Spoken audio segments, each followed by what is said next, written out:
Determining and defining the toughest sports is difficult because it's subjective and can depend on a variety of factors, such as physical demands, mental toughness, and the risk of injury.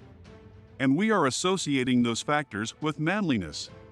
With that said, here are 10 sports that are generally considered to be some of the most challenging. Number 10. Basketball. Basketball is one of the most dynamic sports there is.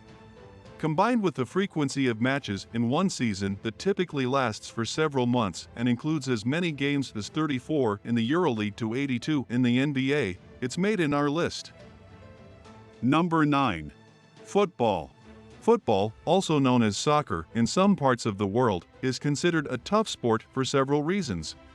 As many other sports, football is a physically demanding sport that requires players to have a high level of strength, endurance, speed, agility, and coordination. It carries a high risk of injury, including fractures, sprains, and strains. Number 8. Handball. Handball is fast-paced like basketball, with more physical contact and with harder exchanges in defense, especially with blocking. In general, handball seasons can range from 20 to 40 games. Number 7. Free climbing. Free climbing, which is climbing without the use of ropes or other protective gear, is generally considered a very dangerous sport. The risks associated with free climbing include falling from high heights, getting injured from loose rocks or equipment failure, and suffering from hypothermia or other environmental hazards. Number 6. Parkour. Parkour is also considered a dangerous sport as it involves performing acrobatic movements and jumps over obstacles, often in urban environments. The risks associated with parkour include falls, collisions with objects, and injury from overexertion or incorrect technique. Number 5. Motocross. Motocross is often perceived as a manly sport due to its high speed, high-risk nature, and the physical strength and endurance required to compete at a professional level. However, this perception is largely a social construct and can be influenced by cultural norms and stereotypes. Number 4. Rugby. Rugby is widely regarded as a dangerous sport due to the physical nature of the game. The risks associated with rugby include collisions, tackles, scrums, and rucks, which can lead to injuries such as concussions, fractures, dislocations, and cuts. Despite the risks, many people continue to play rugby and find the physicality and competitiveness of the game to be an important part of its appeal.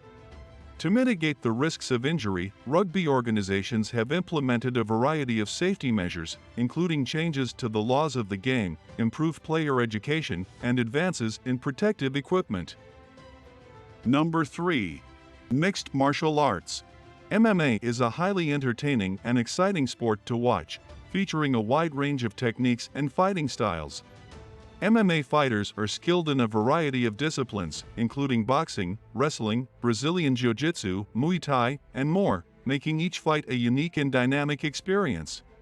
As fighters use punches, kicks, knee strikes, elbows, and submissions, in order to gain an advantage over their opponent, it leads to a high level of physical contact and can result in injuries such as broken bones, concussions, cuts, and bruises. Number 2. Ice hockey. The sport involves a combination of high-speed skating, stick handling, and body contact, which can lead to a variety of injuries, including concussions, broken bones, lacerations, and dental injuries. Additionally, players can be injured from being hit by pucks or colliding with the boards or other players. The risks of injury in ice hockey are exacerbated by the hard ice surface on which the game is played. Falls and collisions can cause significant injuries due to the impact of the body against the hard surface. Number 1. Auto racing. Auto racing is often considered a sport for men due to historical and cultural reasons, as well as the physical and mental demands of the sport. In the early years of auto racing, the sport was dominated by men, and this has continued to be the case in many racing series around the world. This has created a perception that auto racing is primarily a male-dominated sport. Additionally, the physical demands of auto racing, including the need for strength, endurance, and quick reflexes, are often associated with traditionally masculine traits. This has reinforced the perception that auto racing is a sport primarily for men. Hope you enjoyed the video. If there is any subject that you would like to see in videos like this, share your thoughts in comments. See you next time.